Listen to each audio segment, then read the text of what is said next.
Hello everyone, very very good morning. कैसे हो आप सब? हम सब तो बिल्कुल ठीक हैं और उम्मीद करती हूँ कि आप सब बिल्कुल अच्छे होंगे और बहुत खुश होंगे। आप सभी का आपके अपने चैनल एसके ब्लॉग्स में बहुत बहुत स्वागत है। तो फ्रेंड्स, सबसे पहले आप सभी को मेरी प्यार भरी राधे राधे।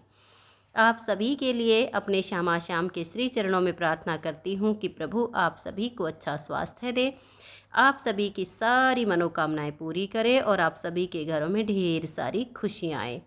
अभी सुबह सुबह मैं लग गई हूँ साफ़ सफाई के काम में, क्योंकि बच्चे तो अभी जा रहे खेत में मशीन से गेहूँ कटवाने हैं। तो जो खेत के चारों तरफ जाल लगा रखा है ना, वो थोड़ा सा एक साइड से हटाना पड़ेगा। रास्ता वैसे छोड़ रखा है अंदर जाने का, ट्रैक्टर वगैरह तो आसानी से उसमें चले जाते हैं, लेकिन जो कंबाइन मशीन होती है उसकी चौड़ाई थोड़ी ज़्यादा है, तो थोड़ा सा उसमें रास्ता और बनाना पड़ेगा ताकि वो खेत में जा सके। तो बच्चे जाएंगे खेत में। और कल ऊन का नया स्टॉक आया है ओसवाल कंपनी का, तो पूरे घर में ऊन फैली पड़ी है। क्योंकि जिस साइड में मैं ऊन लगाती हूँ वहाँ तो पहले जगह बनानी पड़ेगी, और फिर ये भी है कि जो न्यू वैरायटी आई हैं उनकी पिक बनेगी, कैटालॉग बनेगा और एक एक करके उनकी वीडियो बनेगी, तो वो थोड़ा सेट करके लगानी पड़ेगी। अभी तो फ़िलहाल मैंने अलग अलग वैरायटी थोड़ी अलग अलग करके रखी हुई है ताकि मुझे समझने में आसानी हो जाए। और फिर जब ऊन आती है ना तो पूरे घर में ना बस बुरा हाल सा हो जाता है एक बार। तो अभी ऐसा लग रहा है जैसे ये रहने का घर नहीं है, कोई गोदाम है ऐसा लग रहा है, क्योंकि चारों तरफ ऊन ही ऊन फैली पड़ी है। और अभी तो ये है कि ओसवाल का भी पूरा स्टॉक नहीं आया है, अभी और भी स्टॉक आएगा ओसवाल का, और उसके बाद जैसे वर्धमान का वो बाद में आएगा फ़िलहाल। क्योंकि एकदम से अगर सारा स्टॉक मंगवा लेना तो फिर सेट करने में बड़ी दिक्कत होती है, तो धीरे धीरे करके मंगवाना होता है। फ़िलहाल ओसवाल की कई वैरायटी मैंने नई मंगवाई हैं। जैसे ही मेरा फ़ोटो वगैरह बनाने का काम कंप्लीट हो जाएगा तब मैं उनकी वीडियो बनाऊंगी। तो अभी सुबह मैंने झाड़ू पोछा कर दिया है, क्योंकि पोछा इसलिए लगाया कि जब ऊन आती है ना, बोरे वगैरह खुलते हैं तो एक रुआं रुआं सा पूरे घर में फैल जाता है और मन नहीं लगता जब गंदगी सी रहती है। तो अभी फिर मैंने झाड़ू लगा के पोछा लगा दिया है ताकि सब काम आसानी से निपट जाए। और अब मैं नहा धो ली हूँ, श्यामा शाम को जगा देती हूँ। लाडली लाल को नहा धो के ही जगाती हूँ। तो पहले मेरी लाडो उठ गई है और अब मेरे लाला उठ गई हैं। दोनों बच्चे मेरे जाग चुके हैं। अब मैं इनको थोड़ा सा पानी पिला देती हूँ, क्योंकि बच्चे अभी सो के उठे हैं। तो बासा पानी जैसे हम पीते हैं वैसे ही श्यामा शाम को भी पिलाना चाहिए। तो ये तांबे की लुटिया का पानी है, थोड़ा थोड़ा पानी पिला देती हूँ। फिर मेरे श्यामा शाम थोड़ी देर खेलेंगे और मैं इनके स्नान की तैयारी करूँगी, स्नान कराऊँगी, भोग लगाऊँगी, आरती करूँगी। तो अभी श्यामा शाम के जो है एक घंटा लग जाता है मुझे सुबह सुबह का ये। और भाई हम तो कौन होते हैं जो हम ठाकुर सेवा कर सकें, ये तो ठाकुर ठाकुराइन की कृपा है जो वो हमसे करवा लेते हैं, वरना हम में बल नहीं होता है। तो अभी मैं आई हूँ यहाँ मंदिर में, तो लाइट जला दी है, पंखा भी चला दिया है, क्योंकि देखो ऊन पड़ी है ना तो गर्मी सी हो गई है। अभी तो देखो ये सोफ़े वगैरह यहाँ बैठने की भी जगह नहीं बची, क्योंकि ऊन फैली पड़ी है। इनको बाद में तो मैं दूसरी साइड पे सेट कर दूँगी, लेकिन थोड़ा टाइम लगता है, एकदम से तो कुछ भी नहीं हो पाता भाई। तो अभी जैसे यहाँ श्यामा शाम के स्नान की तैयारी करूँगी, इनको कौन सी ड्रेस पहननी है, कौन सी ड्रेस पहनने का भाव करेंगी, वो ड्रेस निकालूँगी इनकी। और मंदिर का पानी जो है ताज़ा लेके आऊँगी यहाँ श्यामा शाम के लिए, जो है पूरी तैयारी करके फिर ठाकुर ठाकुराइन का मैं स्नान कराऊँगी। और ये होता है कि ये नहीं होता है कि हम जो लाला के वस्त्र निकालते हैं अपने मन से निकाल लें, मन में एकदम से भाव आ जाए। कई बार तो जैसे मान लिया ड्रेस हमने निकाल ली, अचानक से मन में भाव आएगा कि नहीं ये नहीं पहननी है, दूसरी पहननी है, तो उसको रखना पड़ेगा, फिर दूसरी निकालनी पड़ेगी। तो आज श्यामा शाम का मन है कि बिल्कुल हल्के फुल्की ड्रेस है जो कॉटन की, वो पहननी है। तो वो ड्रेस मैंने इनकी निकाल ली है। और अभी ये जो मैं एक बड़ा सा बॉक्स लेके आई थी श्यामा शाम के कपड़े रखने के लिए, छोटा पड़ गया क्योंकि वो फुल भर गया। अब उसमें मान लिया और ड्रेसें बनाऊँ तो उसमें रखने की जगह नहीं है।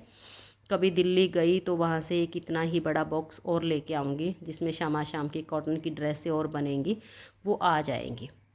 तो ये होता है कि एक जगह यहाँ पे रखी रहे, यहीं पे शाम शाम को श्रृंगार करना, स्नान कराना, तो यहीं पे सारा सामान मिल जाता है। बाकी अलमारियाँ तो काफ़ी बड़ी बड़ी हैं, अलमारियों में रखूँ तो भाई इतनी तो हिम्मत नहीं होती कि एक बार वहाँ जाऊँ एक बार यहाँ आऊँ, तो मैं सारा सामान यहीं पे रखती हूँ। और ये देखिए ठाकुर ठाकुराइन की आरती हो चुकी है। आप सब आरती के दर्शन कर लीजिए। श्यामा शाम के श्री चरणों में राधे राधे लिखकर हाजिरी भर लीजिए। आप कहीं पर भी हो, आपके दिल में मेरे श्यामा शाम बसे हुए हैं। तो वही सुबह की पूजा आरती करके और फिर मैं आ गई थी रसोई में। जैसे आज द्वादशी है ना, तो राजमा और चावल बनाऊंगी।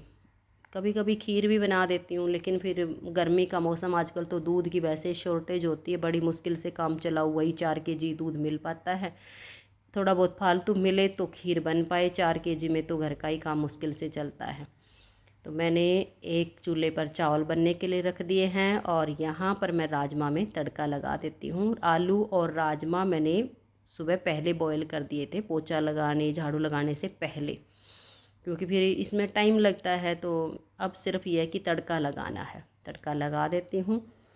यही नॉर्मल सा ही छौंक लगता है भाई, प्याज लहसुन वगैरह तो डालती नहीं हूँ। बाकी टमाटर की प्यूरी मैंने बना के रख ली है और इसमें मैंने डाला है सौंफ, जीरा और थोड़ा सा मेथी दाना, पीली सरसों, थोड़ी सी राई, तेज पत्ता और एक साबुत लाल मिर्च डाली थी। और जो बड़े वाली इलायची होती ना, तोड़ के आधी मैंने वो डाली थी। जब वो छौंक में बनेगी ना, उसकी खुशबू इतनी अच्छी हो जाती है राजमा में, वो बहुत बढ़िया लगती है खाने में।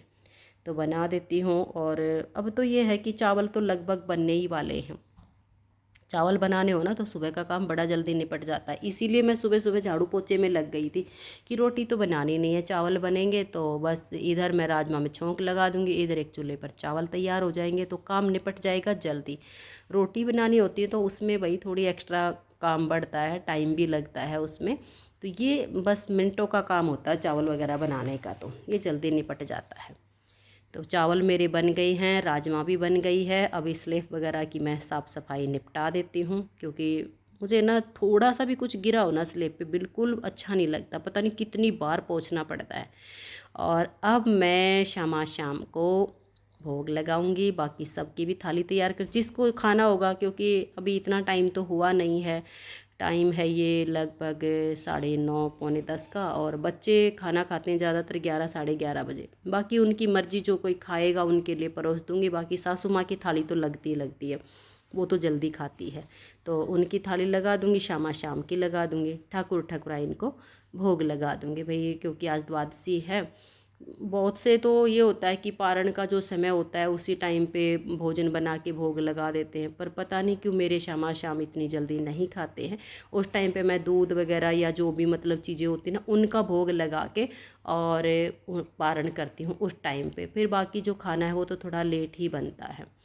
कुछ ये होता है कि घर गृहस्थी में ज़्यादा नियम नहीं पूरे हो पाते हैं, घर गृहस्थी के हिसाब से ही कार्य होते हैं। तो लो भाई, आप सब भी आ जाइए। सुबह के भोजन में बनाए हैं राजमा और चावल, दही भी है साथ में। राजमा चावल और दही खाओ ना साथ में मिला के, तो बहुत ही स्वादिष्ट लगते हैं। और वैसे हमारे घर में शक्कर चावल खाते हैं पहले, जैसे अभी पहले शक्कर से और फिर राजमा चावल से। और ये जो टाइम है ना, ये है अभी शाम का टाइम होगा लगभग 3:30 पौने 4 का टाइम होगा ये। और मैं अभी यहाँ उनके कमरे में सेटिंग कर रही हूँ, क्योंकि कुछ जैसे वे स्टॉक तो थोड़ा बहुत तो कलर पहले के भी बचे रहते हैं। ऐसा तो होता नहीं कि माल आए और सारा कलर ख़त्म हो जाए, जो कलर ख़त्म होते फिर वो न्यू आते हैं, कुछ पहले के बचे रहते हैं। लगभग वैसे स्टॉक ख़त्म होने को ही था, अब नया आया है। तब वर्धमान की जो बेबी सॉफ्ट वूल है वो तो बस इतने ही बॉक्स बचे हुए जो आप देख रहे हो मेज पे, बहुत सारा कलर थे, अभी यही बचे हुए हैं 2-4 कलर। वर्धमान बेबी सॉफ्ट अभी आएगी, वो जून के बाद आएगी। ओसवाल बेबी सॉफ्ट मैंने मंगवा दी है, उसमें कलर 12 आए हैं, बहुत सुंदर सुंदर हैं। तो मैं यहाँ जगह बना रही हूँ कि बाहर जिन जिन उनकी पिक बनती जाएंगी, जिनकी फ़ोटो तैयार हो जाएंगी, कैटलॉग तैयार हो जाएगा, उनको मैं यहाँ अंदर ला के और उनकी सेटिंग कर दूँगी। तो इसी कोई अभी जो सामान, क्योंकि क्या होता है ना, वैरायटी के हिसाब से ऊन लगानी पड़ेगी अलग अलग, ताकि ढूंढने में और निकालने में आसानी हो। अगर ऐसे ऊपर नीचे गिर गया तो कुछ पता ही नहीं चलेगा कि कौन सी वैरायटी कहाँ पे लगी हुई, तो सबको अलग अलग करना पड़ता है। तो बहनों देख लीजिए, आज का कुछ रूटीन मेरा इस तरह का है। पूरा दिन कब ख़त्म हो जाता है कुछ पता ही नहीं चलता है। तो आज की इस वीडियो का मैं यहीं पर एंड करती हूँ। मिलते हैं नेक्स्ट वीडियो में, तब तक के लिए आप सभी को मेरा प्यार भरा नमस्कार, प्यार भरी राधे राधे। आप सब खुश रहिए और अपना अपना ध्यान रखिए। Bye bye.